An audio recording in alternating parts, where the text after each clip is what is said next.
who is on the road, and he'll be calling in later on. But I'm on right now, Bill. Oh, okay. I didn't. It's later. It's all right. Yeah, because there's a delay in the thing. Yeah. Anyway. Exactly. Yeah. Didn't make that Japan pause quite long enough. All right. We're the Racing Line is a show to inform listeners of auto racing events and discuss past and upcoming racing events. We welcome call-ins with questions and comments about all types of auto racing topics. You can give us a call at 856-696-0092. And we have a special guest in the studio, Julio. Okay, cool. Julio, you're gonna have to pronounce your last name. Carrasquillo. Carrasquillo. Okay, Carrasquillo. Easy for you to say. Yeah. Come on, Bill. You couldn't get that? Come on. It's almost like my name has every letter in the alphabet.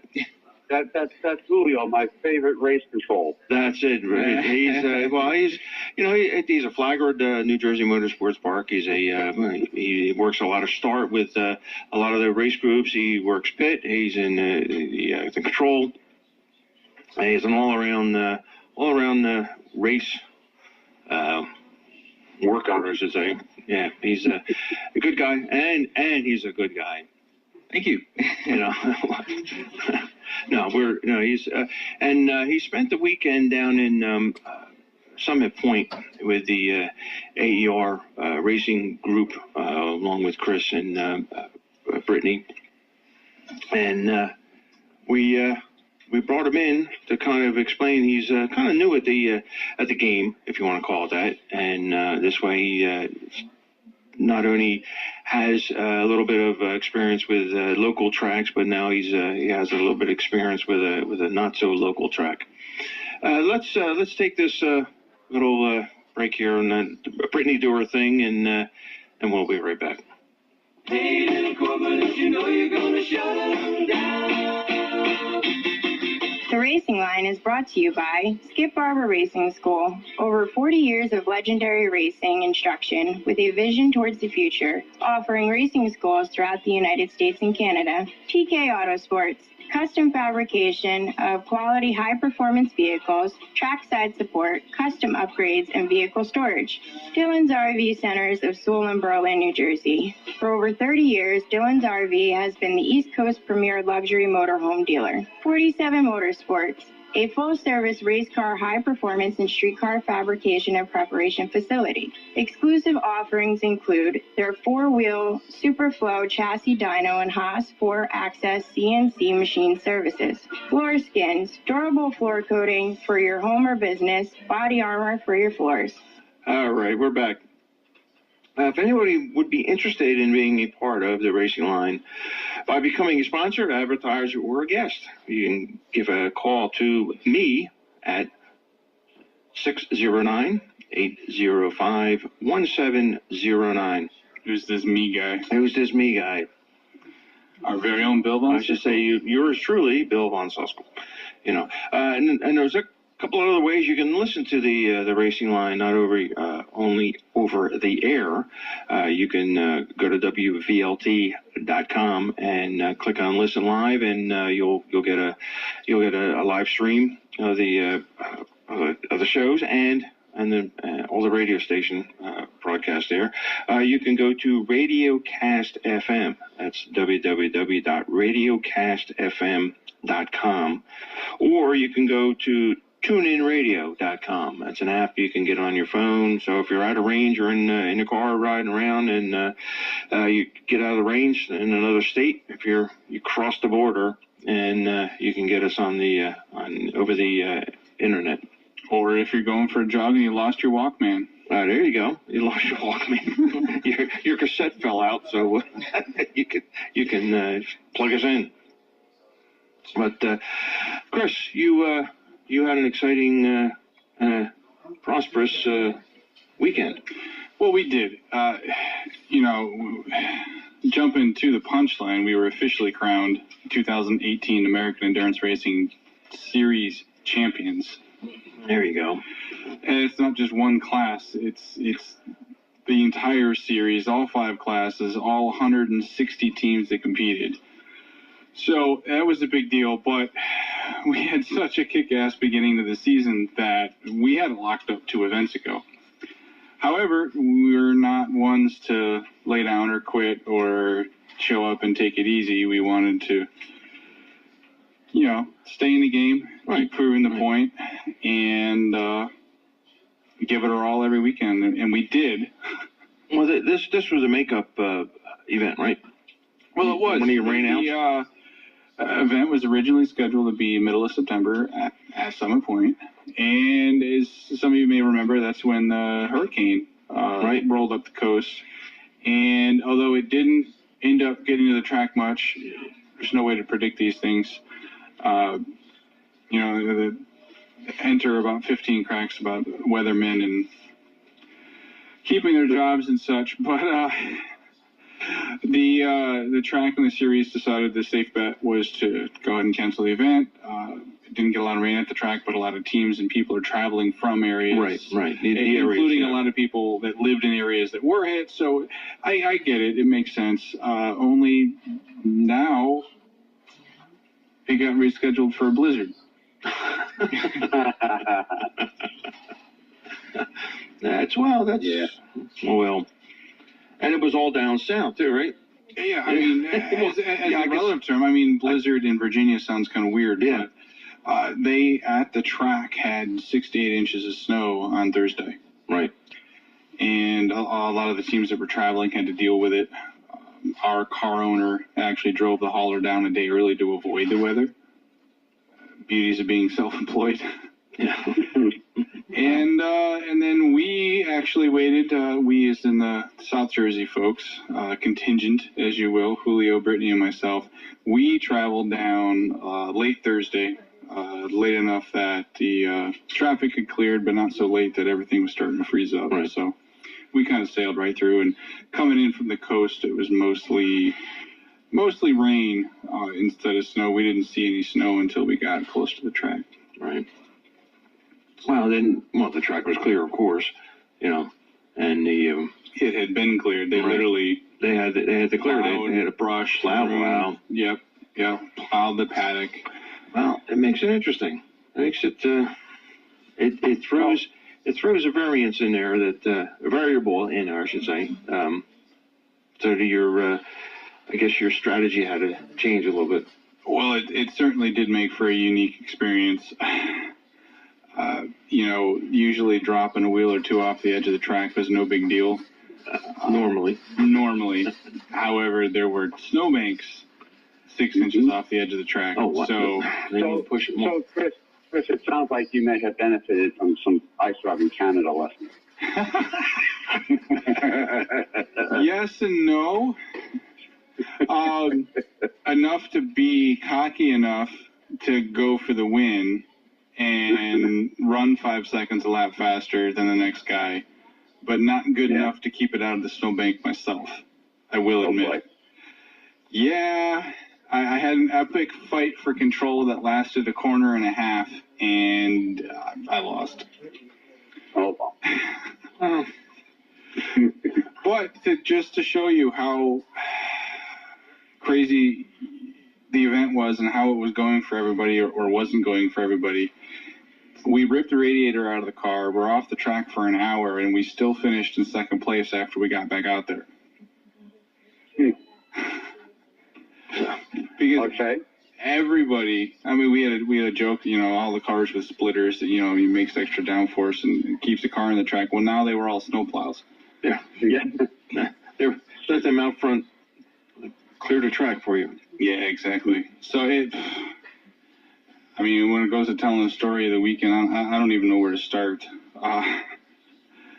But for us, it started with some ABS issues on Friday, and unfortunately, the way the braking system is set up in that car, when the ABS is not working, you end up with a lot of rear bias in the car, particularly in mixed conditions, because of course the snow is melting, and then now we have water going across the track. It was pretty undrivable. So we spent Friday, instead of learning the conditions and getting used to it, we spent Friday rebuilding the ABS harness. That's the problem. Yeah, and then we were a little overly optimistic about the conditions the next day, and we bet a bit on the dry side, and the track went a lot on the wet side. So we had our work cut out for us, but the crew continued to nail pit stops like they have been all year. One of the 3 drivers in the team managed to keep it on the track. So we stayed mostly in contention, and then because we were not the only team that had issues, our ability to get the car fixed, work together, get back on the track, and make it another hour and a half through the race ensured that we were able to pick up yet another second place on Saturday, and put us in a good position to be ready to battle for the win the next day. Nice. Yeah, I was watching the race monitor for a while Sunday, and it was like you were first, or you were second. Well, first in class all the time, but you were second, then you were third, then you were like 2 laps behind, then you're 1 lap behind, then you're 3 laps behind, then you're back to 1 lap behind. For the overall lead? For overall, and I was going back and forth to see who the driver was. It was like, who's driving this one? You know, and you could actually see them gain, positions. You know, as it was going. You know, it's always. What was the field? How many did you have to start? Well, the event started with 35 cars. Not everybody made it through Friday, both due to mechanicals and, not staying on the track. Right. And not bringing studded snow tires. Yeah, well, a couple teams tried, but the track didn't like that idea. Yeah. Jeez. They'll drag a snowplow on it, but they didn't want you to. And that's fairly new pavement there too. They just paved it about a year or so ago. It is. It's 1 season old. Yeah.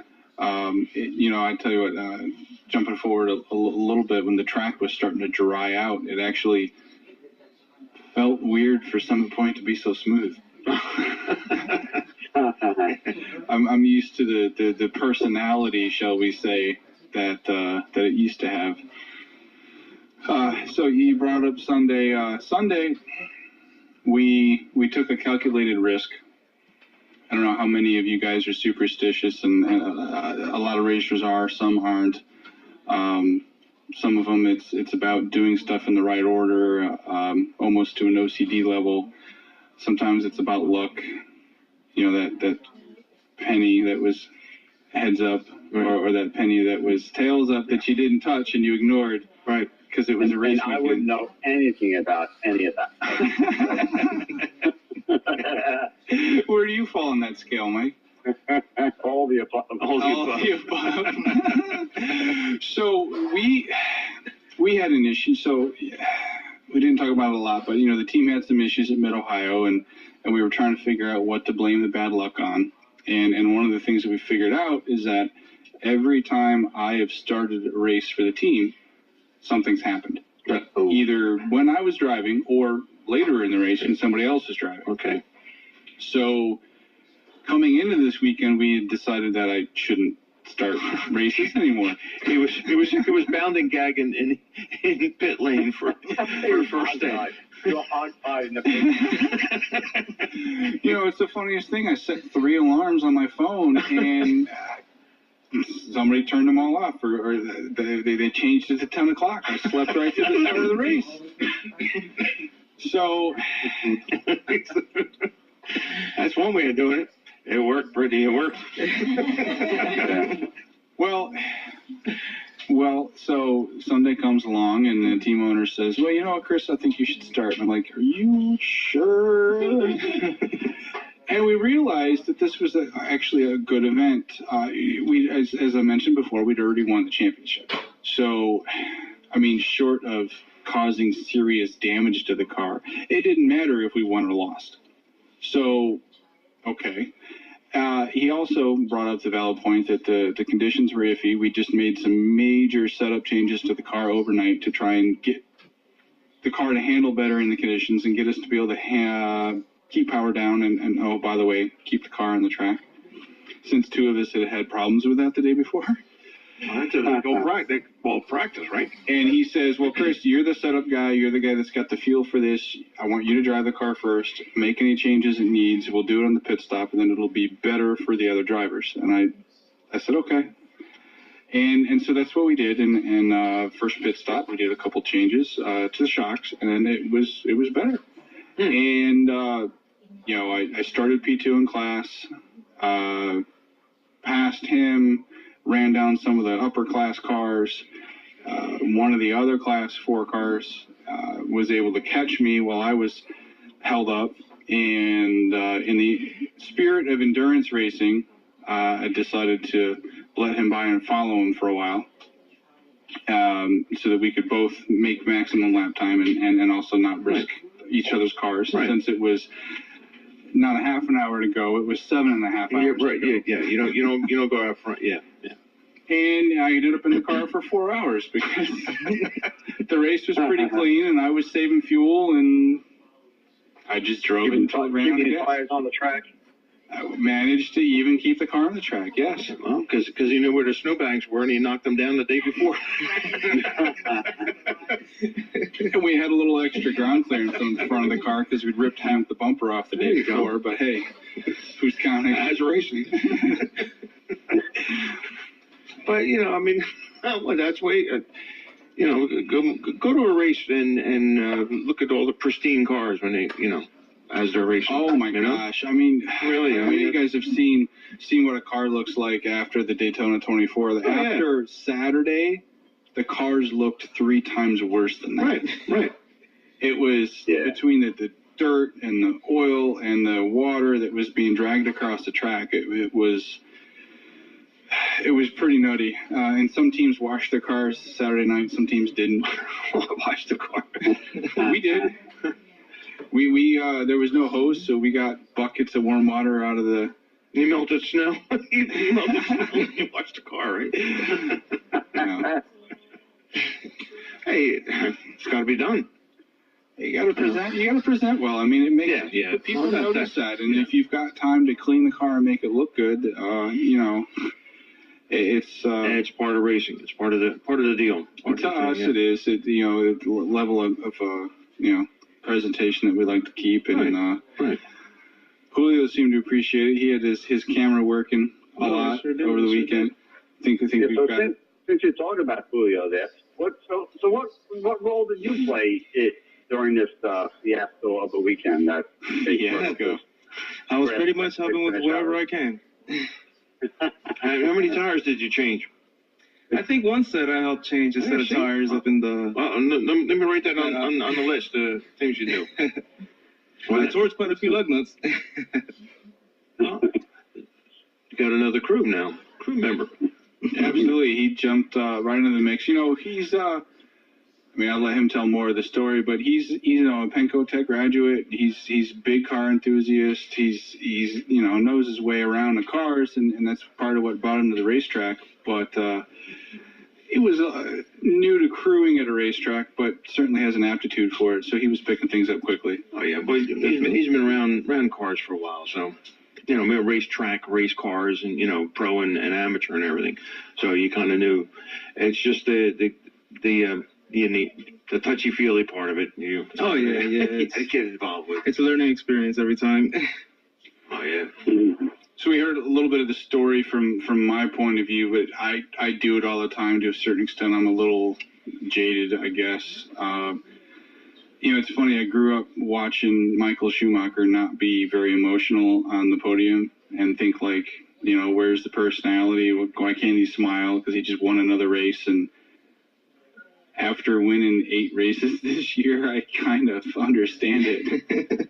You start getting used to it. But coming into it as a newbie, a greenhorn, so to speak, what was it like from your point of view, Julio? I thought it was great. I've always liked the endurance racing stuff because of the camaraderie and just the overall teamwork. That's what I really like about the endurance stuff. But the weekend was phenomenal for me, without a doubt. So not only is it kind of a new point of view for the series, but it was the first time you were at Summit Point. Oh yeah, that was my second road course I've ever been to, besides NJMP. And it's a different lay of land. I mean, you have some hills there, some natural hills. Oh yeah, You know, the you scenery had- was bar none the best I've seen. Right, and it's a tighter confined area Mm-hmm. where it's not like around here. It's all open. You can stand in one spot and see everything. You know, you have to. You know, you're confined in your view. Mm-hmm. You know, and of course the people are different. Everybody was real attitudes are friendly different. there. From the moment I arrived, everybody was always very nice, asking me where I was from. It was a very nice environment there. Yeah, it's down south. It's it's friendly people, Mhm. friendly people down there. Now, being on one side of the fence, basically, and then being down there on your knees with the in pit lane with the car, you know. Yeah, I was telling Chris and Brittany both that that was a perspective that I enjoyed, because I was always watching from start when they come to NJMP, the pit area, Right. crews and stuff.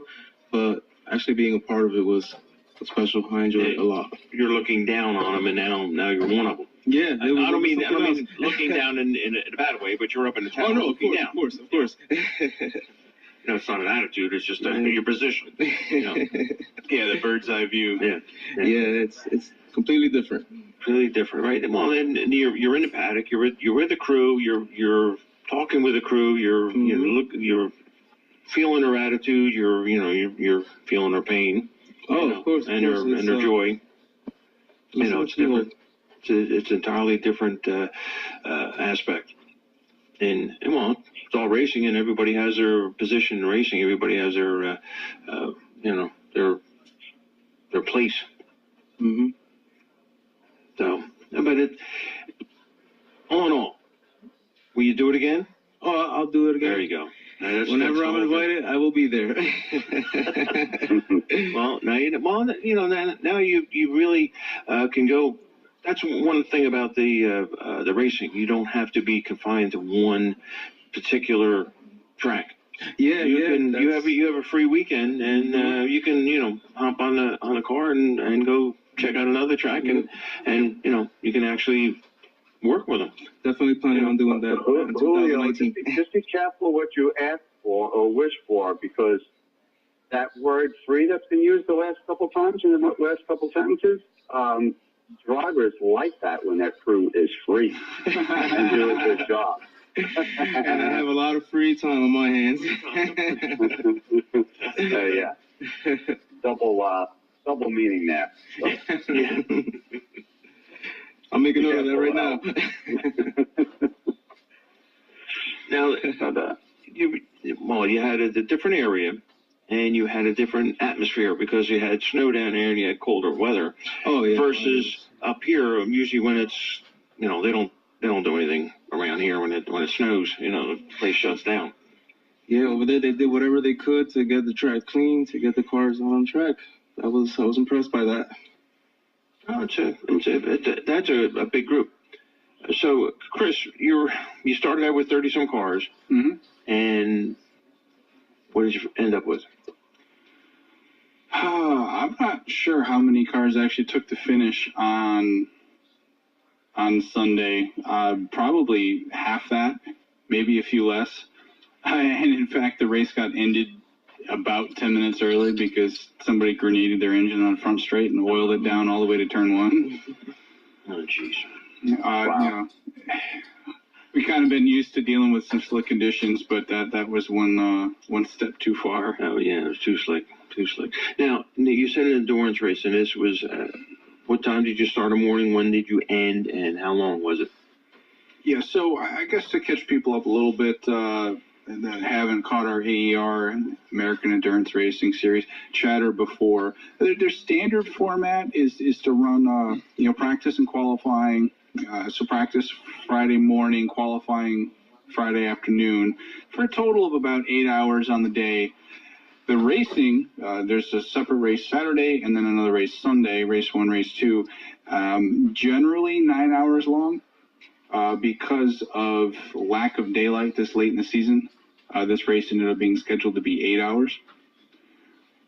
Sunday, speaking of ice and water and conditions, we actually had water that had run across the track and then frozen overnight, and the race start was delayed. So the Sunday race actually ended up being just 7 hours. Because it was originally scheduled for summertime. Yeah, And so like you originally said, 9 and then 8 and then it turned into 7, and, you know, say just 7 hours, I guess is a relative term. 7 hours still sounds like a long time to be racing. And a lot of race series, even endurance race series, that's what they do is 7 hours. But AER takes it, you know, that one extra step further, which makes it that much more challenging. And also the more time you have to race each day, the more drivers you can squeeze into your lineup, and that or the more you can drive, depending on what your team goals are and what your driver budgets are. Right. Yeah, well, that's all part of it. But, you know, like I said, it was cut short because of the spill on the track, plus the hours of the day, because this was originally scheduled for summertime, where you have all that time afterwards. But you know, with some good pit strategy and a little bit of fuel savings, I ended up in the car for about 4 hours on Sunday. Scored just enough laps to crack the 1,000 lap mark for the year. There you go. Cool. Which is really neat. And it put me in first place in the whole series for laps this year. Oh, neat. Not just for the team, but the whole series. The whole series. Wow. Of any driver on any team, I drove more laps than anybody else this year. Oh, which cool. I don't get anything for it, but I do think it's kind of neat, and I'm fortunate for the opportunity. I feel fortunate for the opportunity. You get called names for hugging the seat and everything, you know. Absolutely not. There are days where I've only driven the car once. I've gotten out of the car early to put somebody else back in it. On the flip side, if we're behind and we need to catch up, then I'll pull my weight when I need to. Right. But when I don't need to, I want to get the other guys in there too. Oh yeah. So it's a team effort. It's all team. It's not just one driver, two drivers. It's a full team. Well, one of the reasons I got the most laps out of anybody on my team is I'm actually the only one that showed up for every race this year. Oh, driver or crew. Believe it or not. Wow. One of the this is part of the dedication that got us to the championship. Yeah, that's it. Our car owner, his wife, was coming off of surgery, first race of the year. He stayed home. He sent me with his truck, his car, his trailer. Yep, I remember all those half his calls. wallet. Here's a pot of cash. And Brittany and the rest of the team to go start the season off right. And we did. We brought home 2 big trophies. There you go. Watch yourself. And a bunch of points. You might have to. I'm going swimming this weekend. You take the crew down to whatever. Gladly. Yeah, I know. Let's take a little break here, and then we'll come back.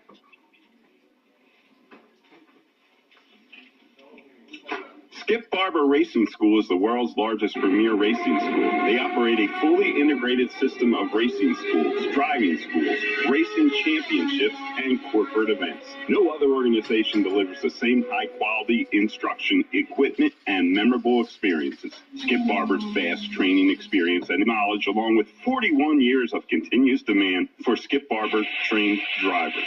Skip Barber Racing School offers basic high-performance and advanced racing schools, team safety and survival driving schools, and track days.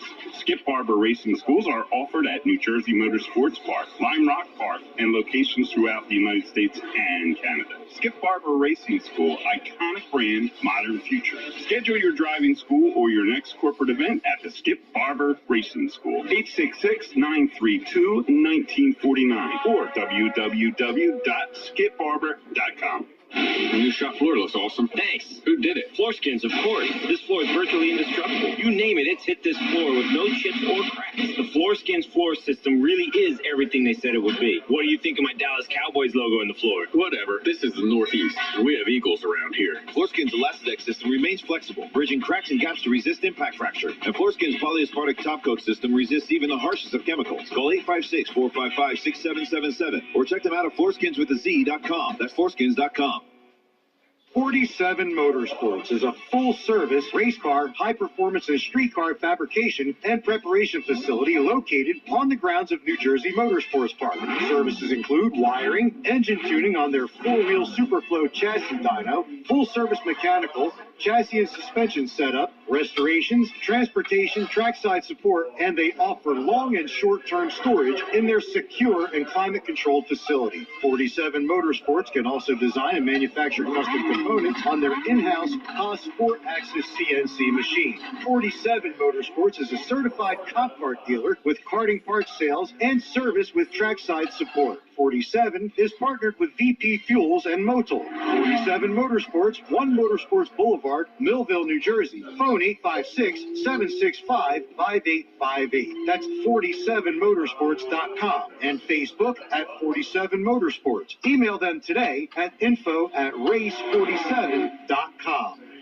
Dillon's RV Centers of Sewell and Berlin, New Jersey. For over 30 years, Dillon's RVs have been the East Coast premier luxury motorhome dealer with an extensive inventory of new diesel pushers, Class A and Class C RVs like Forest River, Newmar, and Coachman, and great deals on all used RVs. At Dillon's RV, we offer parts and service for your luxury motorhome or trailer. Dillon's RV offers concierge service from our secure climate-controlled storage facility, valet service, pickup, and delivery service, exterior, interior detailing, customization, and fabrication, maintenance work, and winterization. Dillon's RV Centers, 2190 Delsea Drive in Sewell and 19 Whitehorse Pike in Berlin, New Jersey. And the new state-of-the-art climate-controlled storage facility is 101 Blackwood Barnesboro Road in Sewell, New Jersey. Go to DillonsRV.com. Sales hours 9 a.m. to 6 p.m. Monday through Friday. Open Saturday 9 a.m. to 4 p.m. Call them at 856-228-0090 and 856-768-1010. This is TJ Kenny of TK Autosports, a racing shop just minutes from New Jersey Motorsports Park in Millville, New Jersey. Here at TK Autosports, we specialize in performance upgrades, fabrication, and maintenance for high-performance cars of all makes. We also offer trackside support, transportation, and vehicle storage. Our mission is to help others enjoy the sport as safely and as carefree as possible. Give us a call at 888-978-5506. Check us out on Facebook and online at tkautosports.com. Give us a call to plan your next visit at 888-978-5506. All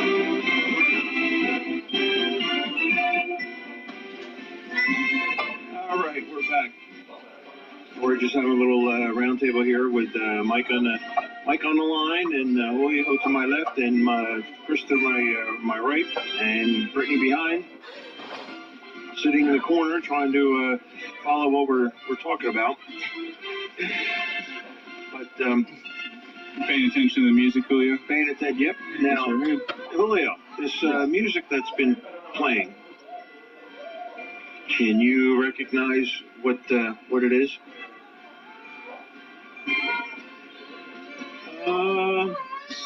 Not really. Not off the top of my head, no. Okay, I'll give you a hint. It's a theme to a famous racing movie. Oh yeah, it sounds familiar. I can't think of it. No, I might be in a different era. Different era. Yeah, there you go. I was going to say category, but no era. Yeah, but no, it's a famous racing movie. It's from the '60s. It stars actor. Mm-hmm. In fact, it stars in a movie with an actor in it, playing the starring role. It's a TV. The actor has done a TV series. Okay. As a private investigator back in the 70s and early 80s. Oh yeah. I'm trying to think. Was it Kojak or anything? No, well, the same era of the shows, TV shows. Well, we're just going to give it to him, that's all. Yeah, might as well, because I can't think of it. The movie is Grand Prix. I still have yet to see that, although many have told me to watch it. No, that's pretty. Well, move it up your list a couple notches. I might watch that tonight. Maybe it's on Netflix. Nah, I'll watch it. Maybe it is. what we got to do. I tell you the truth, I have a spare CD or DVD, I should say CD. Did you ever crack that open, Bill? No, I have not. It's still sealed. So the one I watch, yeah, it's open, but no, I have that one that's still in a wrapper. Maybe one of these Tuesdays that we don't have a show, we'll have to get together and watch the movie. Yeah, totally. There you go. A couple of those are coming up, I heard. Yep. Yeah, speaking of, well, that's a pretty good segue. Gee whiz.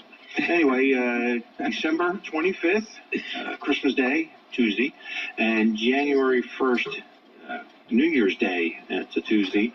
We will not be on the air because we'll be out celebrating. We've been working so hard, they're going to give us the day off. They were going to, 2 days off. 2 days off, one a month. The end of the year and the beginning of the year. So, Mike, you don't need to call in those 2 days. Don't tell him that. You know what? And actually, it sounds like you might not have heard that. Yeah. I guess, Mike, you're... we should totally put him up to calling in, actually. Yeah. How good would that be? So, Julio, you've worked some professional races at the JMP, New Jersey Motorsports Park in Millville. Compared, I'm gonna put you on the spot. I'm gonna put us all on the spot. Compared to an amateur, professional. I'm gonna say professional amateur, like AER, SCCA, or NASA. You've worked NASCAR, the K&M series, and Trans Am, which is a pro SCCA thing, and the Formula series. Out of all those, what is kind of like the best you like? I enjoyed the NASCAR event a lot, mainly because I got to meet their starters, their professional starters, I guess, if you want to call them that. Okay. They were real nice. I enjoyed their cars a lot. The NASCAR was definitely one of my favorite events there that I've worked. But this year, the Formula cars were something else. I enjoyed that a lot as well. Yeah, well, the standing starts probably. Yeah, that was the first time I got to see that as well. And, that was different on your aspect. Never forget that. Yeah. Oh yeah, but now you notice that racing is racing. Okay, and if it doesn't matter if it's pro or if it's amateur or whoever it is, it's all basically the same thing. It's all, they go through the same motion. We go through the same motions. We do the same thing. We do it the same way. You know, it's just the difference is they got fancier uniforms and they get a bigger paycheck. You know. And the entry fees are a lot higher. Yeah, sure. Yeah. Yeah. Yeah, they are. But people are the same. Yeah. You know. We're all still people. Yeah, well, I mean, the attitude. Cars. Yeah, the attitude of the people. They're, you know, I mean, they don't. When you're standing next to the professional starter up in the stand, they don't, you know, bump you out of the way and, you know, I'll do it. Yeah, that's that's the first thing. Their head's not too big. They were always offering more information. Any questions that I had, they answered. Very nice people. They're starters. Yeah, and I don't know if you ever worked Grand Am, you know, starters. I didn't get a chance to, no, but I know I've worked a few, a bunch of the I keep stuttering here. Grand Am, I get the two, Trans Am, Grand Am. Grand Am, even after IMSA took over.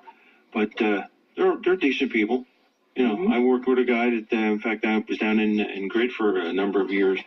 That he was from Daytona. He was from Daytona Beach, and you know, he was kind of concerned because he didn't know if he registered in time. He bought the plane ticket and everything else to come to into Millville, and showed up. And he at the last minute he registered with his group. And wasn't sure if he ever got, allowed to work it. But when by the time he got there, he found out that, you know, when the registration went through and everything, and it was cool. So I mean, he was worried, you know, but you know, ended up getting it, which is basically what everybody goes through. Right. So you flagged pro events. You work start pro events. Yeah, start. And really now, if the pro events, now this is road courses, not a NASCAR, an oval track where the flaggers on an oval track are just at the start stand. Well, that's part of the aspect I like the most about our series that comes to Millville is that you're not on an oval track. You're on a road course. Right. Well, like Summit Point, like the rest of the tracks that we frequent, they're all road courses. You know, you got your left turns, your right turns, you got elevations, changes, and everything else, and you got snowbanks and everything else. You know, you got all these variables in there. Never thought I'd say those sentences, words in the same sentence. Road course and snowbank. Yeah, tell me about it. So, Julio, I was curious, how did you get into flagging and the racetrack in general? I first heard about the Millville NJMP when I was working at Boscov's from Harvey's daughter, because I was working with her for a amount of years, about 5 years, and she told me that her dad was a flagger at NJMP, and I didn't really know what it was, because when people first hear about that, they automatically think checker flag. So I'm thinking, wow, your dad. All he does is checker flag. Like, I didn't know there were other flags. Yeah, I didn't know anything about a flagger, but like the flagger. Exactly. I had no idea. That's normal because the average person doesn't know anything about anything to do with racing. Right. I knew that. That's all I knew. They turn on TV on Saturday or Sunday. They watch NASCAR go around in a circle. Yep. You know. Yeah. So I first heard about it from Harvey's daughter, and then a few years back, I decided to give it a shot because I was on Indeed.com, and it said that they were hiring for flaggers. So I gave it a shot, and that's how I discovered the track. And also, I first went to the track to a car show a few years back, and I was more interested on the cars on the track that were at the actual car show. A little more go and a little less show. Yeah, I couldn't believe, like, this is in Millville. Like, I couldn't believe. I was blown away that they had a road course in Millville. Two of them in the same place. Yeah, and then I had no idea that it was two of them. I thought it was just one, Lightning, because that's where the show was. I mean, knowing you and seeing your passion and seeing how you are at the track, your head must have just exploded. I applied literally as soon as I got home. Probably a few hours, maybe the next day, I applied online for the job at NJMP. And as they say, the rest is history. Exactly.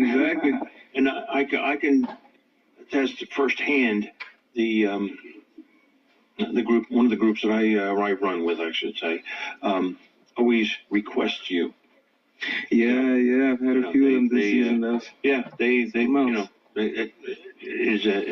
is Julio coming? Is Julio? I say, yeah, he's coming.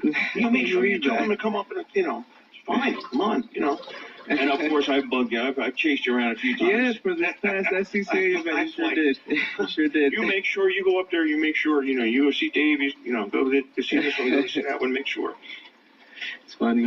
I would say that's how. Well, say hook, line, and sinker is what we usually say. You were interested in it. You pursued it, and now you're excelling in it. I could say. Yeah, I always tell everybody too. The training is there at the track. If you start working there, the training is there. You just got to absorb it all. If you absorb it all, you'll be a good flagger. You'll be a good worker there. Oh yeah, and plus you have to, if you have the enthusiasm, yeah, I'm good. If you are enthusiastic about racing and doing a certain task about it, you're gonna excel. You're gonna do it. And especially in that industry. Yeah. You've done them. Well, now you have crewed, Yeah, that was an experience I'll never forget. You've crewed. Now you have flagging. Well, I hope you don't forget it because you're going to need to remember how to next time you come out. Oh, you guys already know. I'm there. There is another season coming, Yeah, right. I'm acting like this is the last season ever. No, you better not be. But let's say full circle. Now you're flagging, you start, you're up in control where you're overseeing everything and telling everybody what to do. And then down crew. You're down there, you know, with the nitty gritty down on the car. It doesn't even seem like work. There you go. That's what's important. It doesn't seem like work. It's fun. Yeah, I have fun every single time. That's what it's all about. That's what makes it neat about it. It's something that you look forward to every weekend or on the weekends, and you know, it's not work. And then when you leave, you really don't want to leave. Yeah, I've never had a job like that. It's not a job. You can't wait till the next day that comes around. Yeah. You know. But you know, and it's attitude too. You're towards it. You know, everybody. Like I said, everybody's asking for you.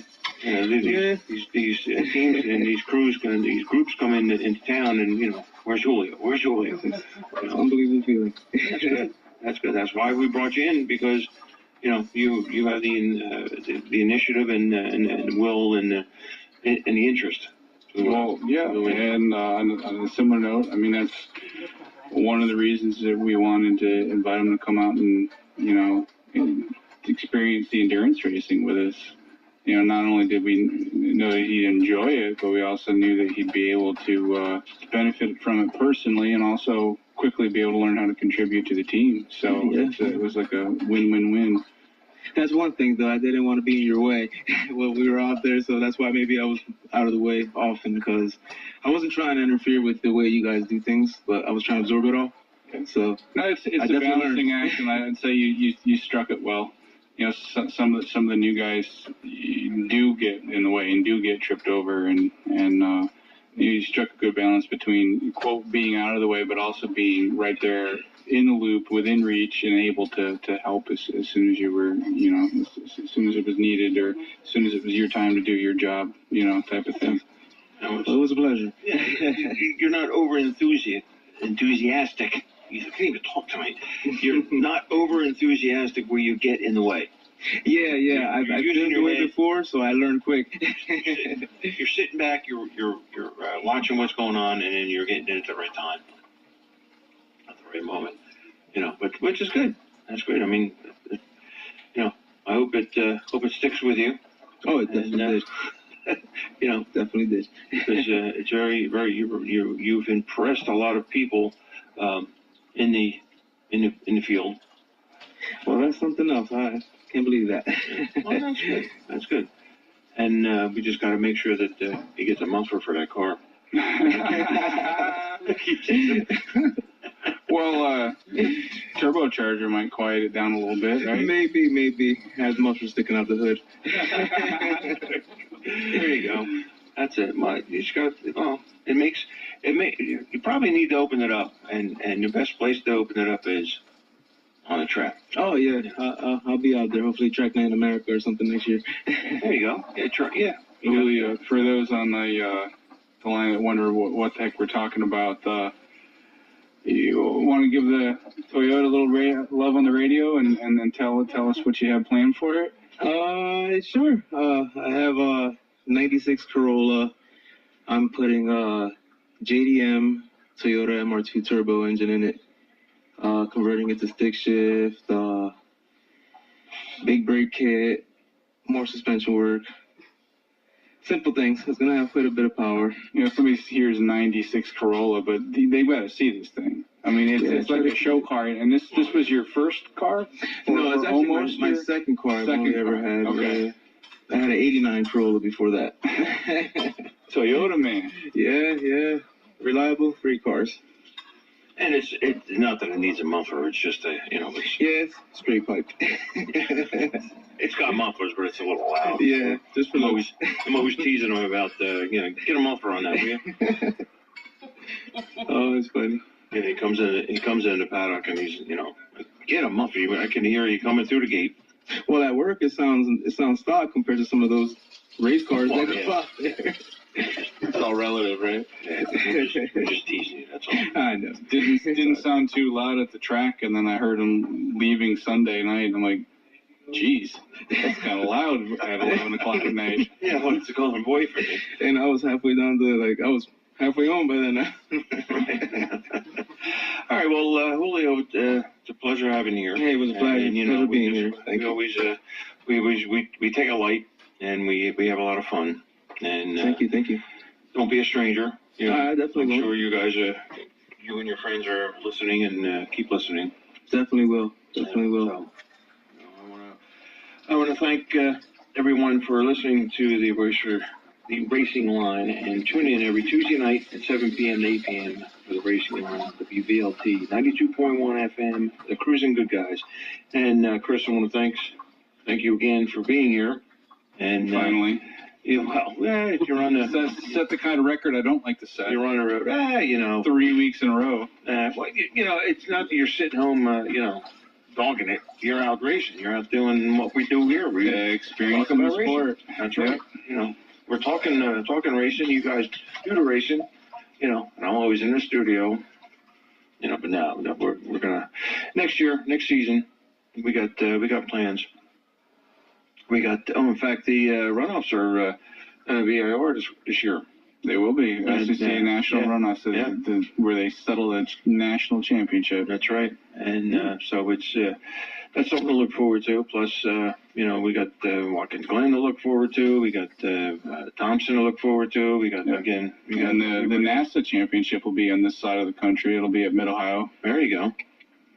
There you go. Even got that. So AER's released their schedule for the year. It's going to be focused almost exclusively on the Northeast. Wow. In fact, even I've got a schedule right here real quick. You might experience some snow again next year. There you go. Yeah, Pittsburgh in November. What's the over-under on that? The 2019 Hoosier SCCA Super Tour schedule came out.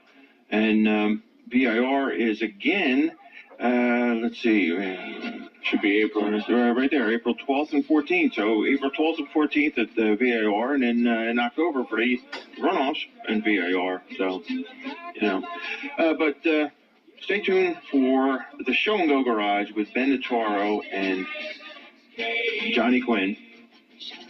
And what we can do is remember one thing.